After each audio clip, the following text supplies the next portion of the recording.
Praise the lord. ప్రభువైన యేసుక్రీస్తు నామంలో మీ అందరికీ ప్రేమపూర్వక శుభాలను తెలియజేస్తూ ఉన్నాను. ఎలా ఉన్నారు? ఈరోజు 7 days fasting prayers 5th day, 5వ రోజు. ఇంకా ఎవరెవరికి ప్రేయర్స్ గురించి అవగాహన లేకున్నారో తప్పకుండా ప్రతి కుటుంబం పాల్పొందాలని ప్రత్యేకంగా మిమ్మల్ని అందరినీ ఆహ్వానిస్తున్నాను. అలాగే ప్రతిదినం మీకు పంపుతున్న వీడియోస్, వాగ్దానాలు, వర్తమానాలు వినండి. ఈరోజు కూడా ప్రత్యేకమైనటువంటి వాగ్దానాన్ని దేవుడు మనతో చేస్తున్నారు. బైబిల్ గ్రంథంలో నుండి యోహాను సువార్త 16వ అధ్యాయం 20వ వచనంలో, మీరు దుఃఖింతురు కానీ మీ దుఃఖము సంతోషమగును. నా ప్రియ సహోదరి, సహోదరుడా, మీరు ఎటువంటి దుఃఖకరమైనటువంటి పరిస్థితుల్లో వెళ్తున్నారో నాకు తెలియదు, కానీ పరిశుద్ధాత్మ దేవుడు ఒక్క మాట మీతో చెప్పనివ్వండి. ప్రస్తుతం మీరు ఎటువంటి దుఃఖములో ఉన్నారో ఈ వీడియో ముగింపులో నేను మీ కొరకు భారముతో ప్రార్థన చేస్తాను. ఆ దుఃఖమంతా కూడా మీకు సంతోషముగా మార్చబడుతుంది. ఆమేన్.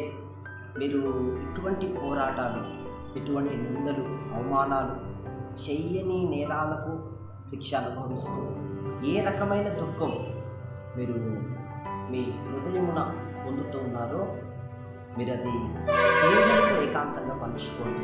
ఇప్పుడు వాగ్దానం మీదకి వస్తుంది.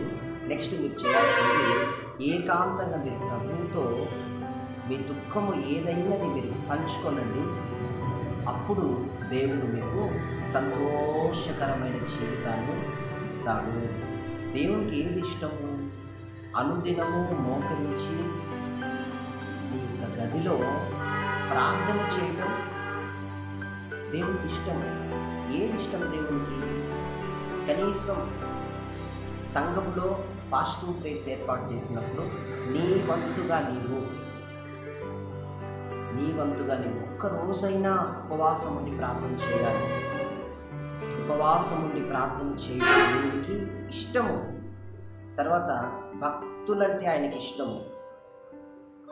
ఏ బాధ, ఏ దుఃఖం వచ్చినా ఆయన పాదాలు పట్టుకుని ఆయన సన్నిధిని విచారిస్తూ దేవుని నుండి బలం పొందాలని, దేవుని నుండి ఏదైనా కార్యం చూడాలని ఆశపడతా ఉంటారే, అటువంటి విశ్వాసులు, అటువంటి సేవకులు, అటువంటి భక్తులు దేవునికి ఇష్టం.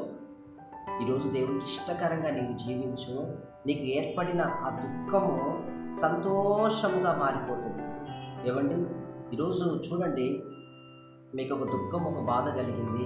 ఆ తర్వాత 2 days తర్వాత మీకు బాగా ఏడుపు వచ్చినప్పుడు ఫ్రంట్ కెమెరా ఇట్లా పెట్టుకొని బాగా ఏడవండి. ఆ కెమెరా ముందు బాగా ఏడవండి. అదొక ఫోటో తీసి పెట్టుకోండి. 2 days తర్వాత ఆ దుఃఖం తొలగిపోతుంది. ఒక ఫేస్లో ఒక గ్లో వస్తుంది, ఒక హ్యాపీనెస్ వస్తుంది. మరలా అదొక ఫోటో తీసుకొని బాగా నవ్వుతున్నట్టుగా క్లోజప్లో చక్కగా ఒక ఫోటో తీసి పెట్టుకోండి. ఇది టాలీ చేయండి, ఇది టాలీ చేయండి. దీనికి మధ్య ఈ దుఃఖము ఏ టైంకి వచ్చింది, ఈ సంతోషం ఏ సమయానికి వచ్చింది.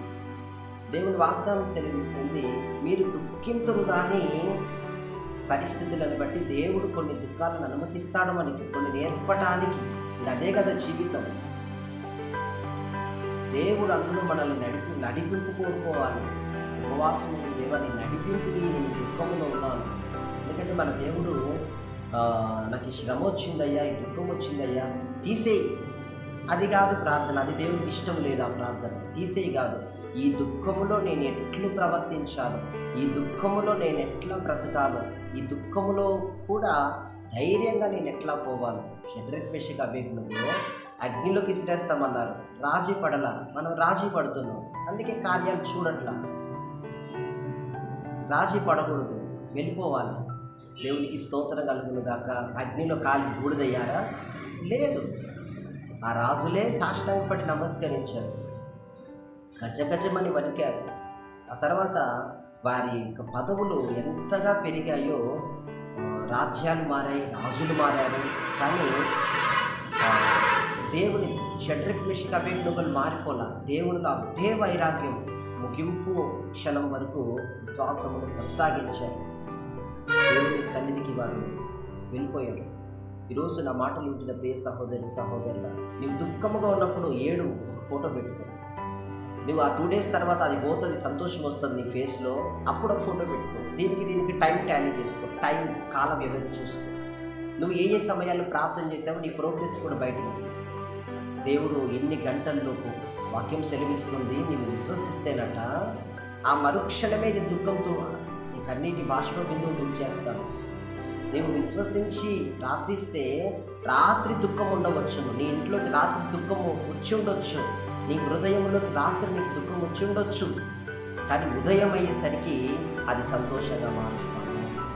ఆమె కొన్నిసార్లు ప్రార్థన చేయకపోయినా దేవుడు సంతోషంగా మారుస్తాడు.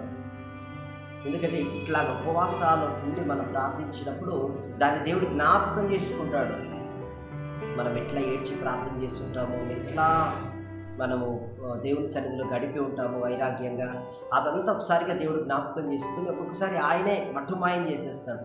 కానీ ఒక్కొక్క సమయంలో మనం ఏకాంతంగా ప్రభుతో గడిపి ఆ దుఃఖము గురించి యేసయ్యకు మనం చెప్పినప్పుడు ఆ దుఃఖము తర్వాత దేవుడిచ్చే సంతోషం ఉంటుంది చూడండి. ఆ సంతోషం వేరెవ్వరూ తీసివేయలేరు. ఆ సంతోషము నీకు ఎప్పటికీ ఉండేది. ఆ సంతోషమును నువ్వు ఎంతమందితో పంచుకున్నా పరిశుద్ధాత్మ దేవుడు నీ పట్ల ఇంకా అధిక కార్యాలు చేస్తూ ఉంటాడు. ఇంకా నీ కార్యాలు నూతనమవుతూ ఉంటాయి. ఎన్నటికీ ఆగిపోదు ఆ ప్రవాహం, జీవనదిలా నీలో ప్రవహిస్తూనే ఉంటుంది. అదే కావాలి ఒక సేవకుడికి, ఒక విశ్వాసకుడికి. ఆమేన్. దేవుడి వాక్యంలో రాయబడింది, మీరు దుఃఖింతురు కానీ, దేవుడు స్పష్టంగా సెలవిస్తున్నారు, మీరు దుఃఖింతురు కానీ మీ దుఃఖము సంతోషకరముగా నేను మారిపోతుందని అభయమిస్తూ ఉంటున్నాను. పరిపూర్ణమైన ఆనందాన్ని దేవుడు దయచేస్తాడు. మీ జీవితాన్ని నిర్మాణం చేస్తాడు, ఘనతగా మారుస్తాడు ఆయన. మీరు శ్రమ ఎదుర్కొంటున్నారా, నింద అవమానం ఎదుర్కొంటున్నారా, దుఃఖ పరిస్థితులు గుండా వెళ్తున్నారా, భయపడదు, కలవరపడదు, వెనకడు లేదు, వెనుదిరగదు, మనుషులను అస్సలే చూడొద్దు. నీవు దుఃఖంలో ఉన్నప్పుడు ఏ మనిషి ముఖాన్ని దేని చూడొద్దు, ఎవ్వరి చేతుల వంక చూడొద్దు. ఏమైనా ఇస్తారేమో, ఏదైనా వేస్తారేమో, ఎవ్వరేది చేయలేదు. నీ దుఃఖమును దేవుడు తుడవాలి. నీ దుఃఖమును తుడిచేవారు నీ ఇంట్లో అనేకులున్నా, లేదు నా దేవుడు తుడవాలని. ఎందుకంటే దేవుని నుండి వచ్చే ప్రోత్సాహం, దేవుని నుండి వచ్చే ఆ నడిపింపు, ఆ హ్యాపీనెస్ అది ఎప్పటికీ మీకు ఉంటుంది. ఆమేన్.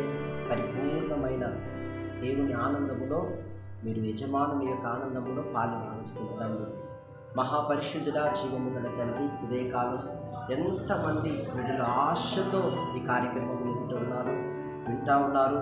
వారి జీవితాల్లో విశ్వాసాన్ని నింపండి నాయన. వారి గుండెలో ఎటువంటి దుఃఖాలు వారి హృదయాన్ని విరిచాయో, ఎటువంటి దుఃఖములు వారి కుటుంబాన్ని తుఫానులా మరి పాడు చేశాయో, ఎటువంటి దుఃఖకరమైన పరిస్థితుల్లో నిన్ను ఆశ్రయించలేకపోయారో ఇన్నాళ్ళు, కానీ ఇప్పుడు మోకరించి దానియేలు, షడ్రక్, మేషక్, అబేద్నెగోలను జ్ఞాపకం చేసుకొని ప్రభా రాజు యొక్క కళను వారు ఆ భావాన్ని గ్రహించడానికి రాత్రంతా నీ సన్నిధిలో గడిపారయ్యా, ఉపవాసం ఉండి గడిపారయ్యా.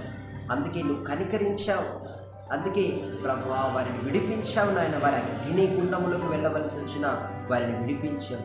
అందుకే ఆ స్థానములలో నుండి వారిని తొలగింపలేదు.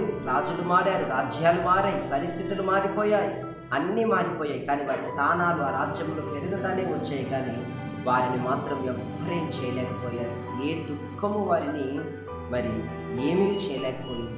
ప్రభా మా జీవితంలో పోరాడే ఇటువంటి దుఃఖములన్నిటినీ, దుఃఖ సముద్రాలన్నిటినీ యేసు నామములో బంధిస్తున్నాము. ఆ దుఃఖములో మేమెట్లా మెలకు కలిగి నడిపించబడాలో ఈ వాక్యము ద్వారా, ఈ వాగ్దానంలో మాకు తెలియజేసినందుకు నీకు స్తోత్రం చెల్లిస్తూ, నీపై ఆనుకొని నీపై విశ్వాసాన్ని చూపి ఎటువంటి పరిస్థితులు ప్రతికూలతలు ఏర్పడిన వెంటనే దావీదు వలె నీ తట్టు చూచే ఆ వైఖరి, ఆ మెలకువ మా అందరికీ దయచేయమని. పరిశుద్ధాత్ముడా, ఈ దినమంతా నీ కృపలో ఉత్సహించి సంతోషించి నాయన గడపటానికి ప్రతి స్థలములో, ప్రతి ఉద్యోగం, వ్యాపారం, చేతి పనులు, సేవాలను అన్నిట్లో మీ బిడ్డలకు చాలినంత కృప దయచేయమని, ప్రతి స్థలంలో వారి దుఃఖము సంతోషమయంగా మార్చమని యేసునామములో ప్రార్థిస్తున్నాము తండ్రి. God bless you. దేవుడి రీతిగా మిమ్మల్ని ఆశీర్వదించాలనుకుంటున్నాడు. విశ్వాసంతో ఉందాం, ముందుకే సాగుదాం. దేవుడు తోడై ఉన్నాడు. ఆమేన్.